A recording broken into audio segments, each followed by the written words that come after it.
Bonsoir à toutes et à tous, ravi de vous retrouver sur 8 Mont Blanc. Nous sommes le mardi 3 décembre 2024, il est 18 h, vous le savez, c'est l'heure du journal de la rédaction. Voici les titres de l'actualité ce soir. Avant une grosse journée de mobilisation prévue par les agents de la fonction publique ce jeudi partout en France, les retraités étaient dans la rue ce mardi. Exemple à Chambéry où une soixantaine d'entre eux s'étaient rassemblés pour réclamer plus de moyens. Et puis l'environnement au cœur de cette édition, hasard du calendrier ou pas, 2 rendez-vous consacrés à la qualité de l'air et ses enjeux ont eu lieu ce lundi soir à Bonneville et ce mardi matin à Aix-les-Bains. Nous verrons notamment que le PPA va être prolongé. Je vais vous en parler dans les titres. Ce mardi était synonyme d'action sociale pour les retraités.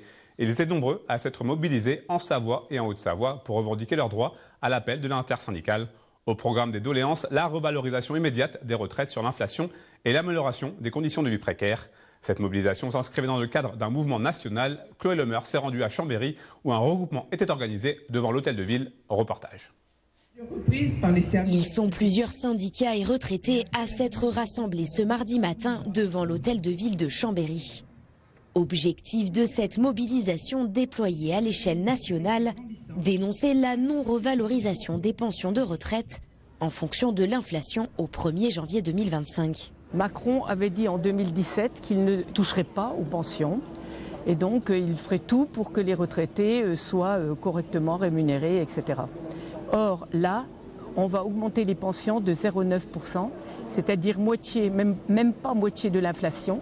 C'est-à-dire que quelqu'un qui a 1 200 € de retraite va perdre 144,34 € par an. Et donc ça durera jusque 2025, mais après. C'est-à-dire qu'on a déjà perdu 3 mois de retraite et on va perdre encore 1 mois pour certains.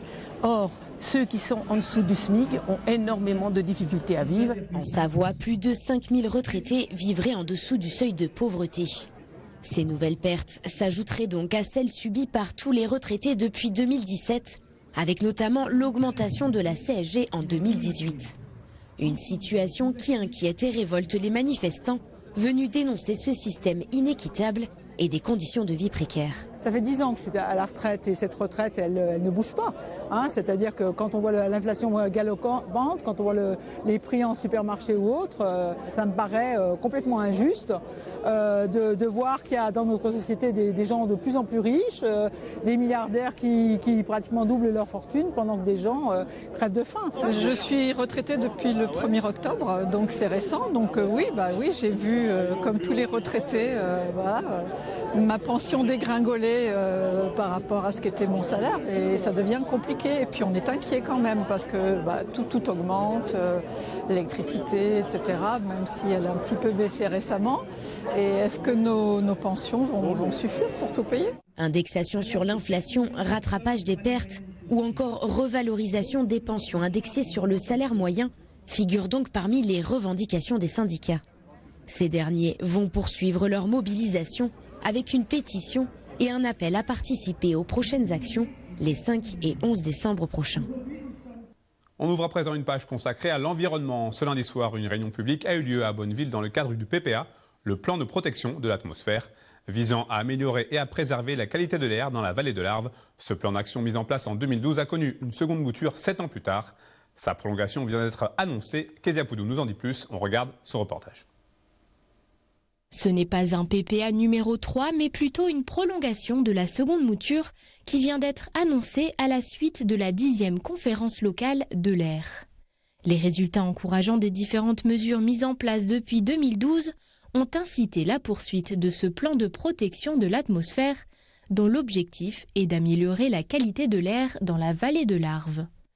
Si légalement le PPA n'est plus une obligation, le continuer devrait permettre d'anticiper l'avenir. À l'heure actuelle, la vallée de l'Arve respecte ses obligations réglementaires en termes de qualité de l'air. Mais c'est de se préparer à d'autres échéances qui vont arriver, puisque les normes vont évoluer, elles seront toujours plus strictes dans le souci de la santé de nos concitoyens.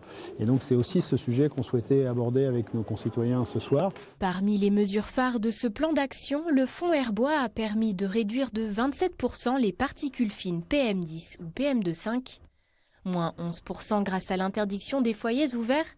La limitation à 110 km/h sur l'autoroute en période hivernale a quant à elle permis de réduire de 6% les NOx, les émissions d'oxyde d'azote dues à la combustion des carburants fossiles. Et c'est sur ce dernier point qu'Éric Fournier, maire de Chamonix, bien qu'il salue les résultats, souhaite que davantage de mesures soient prises. Les flux de déplacement sont de plus en plus importants. Face à ça, le territoire s'est organisé, mais pas suffisamment. Le développement notamment du ferroviaire a pris beaucoup de retard sur la vallée de l'Arve. La ligne ferroviaire de la vallée de l'Arve doit nécessairement connaître des investissements rapides. Par ailleurs, l'attente reste très forte du côté des territoires sur le report modal des marchandises de la route vers le rail. Alors c'est le fameux Lyon-Turin, mais pas que. Ce lundi soir, une réunion publique était organisée à Bonneville sur le sujet et un débat s'est tenu à la suite de la projection du documentaire Notre Air. Les participants ont donc pu faire part de leurs craintes et de leurs questionnements. On parle effectivement de tout ce qui est chauffage électrique. On parle également des pompes à chaleur. C'est quelque chose qu'on devrait beaucoup plus impulser, alors qu'on s'est contenté de travailler beaucoup en direction du fonds air-bois. Et puis la contradiction, c'est qu'on met quand même en place une chaufferie collective. Là où je suis agréablement surprise, c'est de voir qu'il y aura bien des mesures de ces particules ultra fines avec le potentiel oxydant, donc, qui est quand même une grande première pour notre vallée. Ultra fines, effectivement, elles pénètrent très profondément dans les alvéoles pulmonaires. Puis après, ça passe en fait dans les artérioles et les artères. Ça crée une inflammation chronique en fait dans tout le corps, donc déjà dans toutes les artères, d'où les problèmes cardiovasculaires. Ensuite, ça crée aussi de l'inflammation au niveau pulmonaire. Je tiens aussi à mettre quand même le focus sur les maladies ORL. D'autres sujets comme le transport, beaucoup évoqués lors de cette séance publique, l'incinération, l'industrie ou encore la biomasse ont également été mis sur la table. La qualité de l'air est également une notion importante à l'intérieur des murs. Dans ce cadre, une journée technique était organisée ce mardi à destination des gérants d'établissements accueillant du public. Une formation nécessaire pour savoir évaluer les risques et communiquer sur les bonnes pratiques à adopter. Les précisions d'Emmanuel Jaude dans ce reportage. Réunis ce mardi dans le centre culturel d'Aix-les-Bains, les personnes en charge des établissements accueillants du public de nos départements ne perdent pas une miette des informations égrenées au fil de la journée. Au centre des échanges, la qualité de l'air ambiant en intérieur. Car si un humain passe en moyenne aujourd'hui plus de 80% de son existence à l'intérieur des murs, les sources de polluants se trouvant dans les bâtiments sont généralement variées et plus concentrées qu'en extérieur. On est beaucoup confronté à des composés organiques volatiles, notamment le formaldéhyde, qui se retrouvent dans l'ameublement, notamment dans les revêtements de sol, de murs, etc. Et on sait que c'est un cancérogène. On est confronté aussi potentiellement à du benzène en intérieur qui vient de l'extérieur, mais d'où le fait que sur des ventilations, avoir des filtres et pouvoir évacuer dehors les pollutions, c'est important.